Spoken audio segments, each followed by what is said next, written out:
Hello and welcome to a new term. I believe you had fun from your holidays. You're welcome back to school. Today we'll be learning about socialism and capitalism. And the objectives for this lesson are: you should be able to know the meaning of socialism, the characteristics of socialism, the meaning of capitalism, and the characteristics of capitalism. Okay, now in the course of this lesson there are 4 evaluation questions for you to answer, and please do it on your notebook. What is socialism? Socialism can be defined as a social, political and economic system in which the state owns and controls the means of production, exchange and distribution of goods and services. Now, the main aim of socialism is to ensure equal distribution of the nation's wealth. The state acting on behalf of the people is seen as impartial and can adequately control all productive and distributive activities in the state. Now, the theory originated as a protest against the evils of capitalism. Karl Marx, a German, in 1818 to 1883, propounded this theory. Countries like Russia was the first to embrace socialism. Now, other countries that at one point or the other practice this system include China, Romania, Poland, etc. Also in Africa, countries like Tanzania, Ethiopia, etc. practiced socialism. So students, you can see that socialism is an economic system whereby the government controls everything in that state with no private involvement. Do you understand? So let's look at the features of socialism. Now, the means of production, there is a state ownership and control of the means of production. That means the state controls everything in the economy. Now, we also have nation's wealth. Socialism aims at promoting equal distribution of nation's wealth in the state. The next is employment. There is gainful employment for all citizens in a socialist system. We also have free education and free medical services. Free medical services and free education are provided for all citizens in a socialist system. Then we also have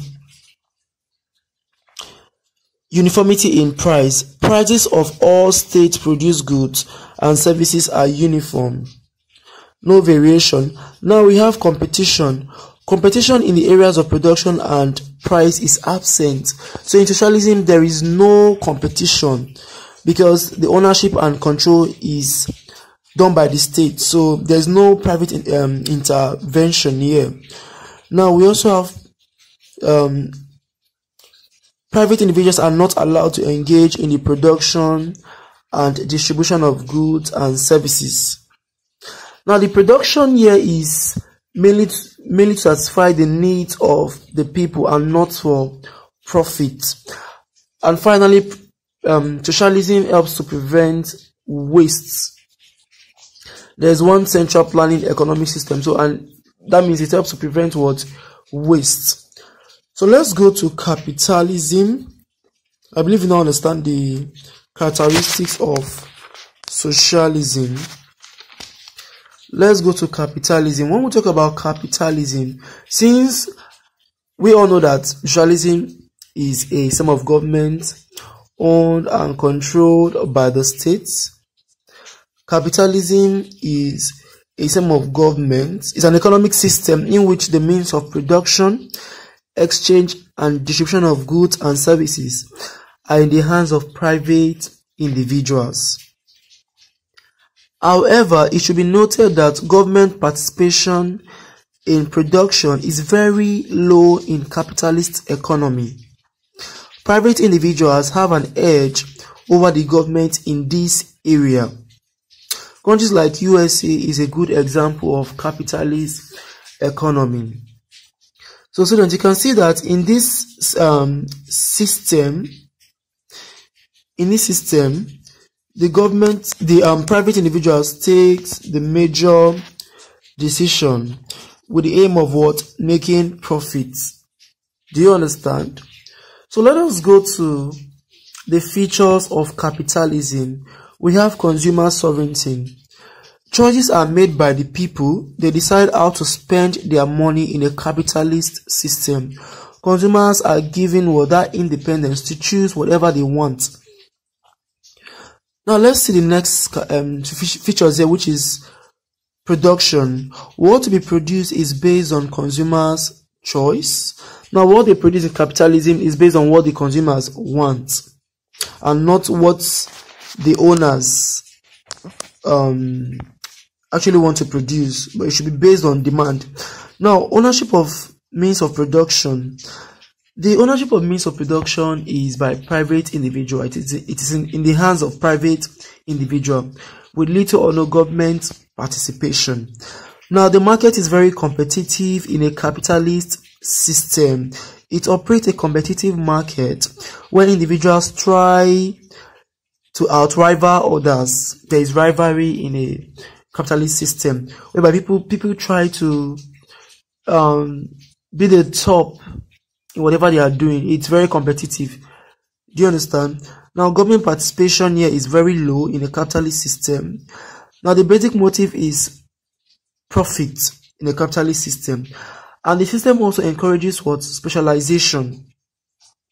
It encourages what? Specialization. And we have many producers as well as many buyers in the system. And labor here is a marketable commodity in the system. So I believe by now you understand the meaning of capitalism. Now this is the end of our lesson. You should be able to know the meaning of socialism. By now you should be able to understand the meaning of socialism, its features, capitalism, and its features. Until next time, and bye.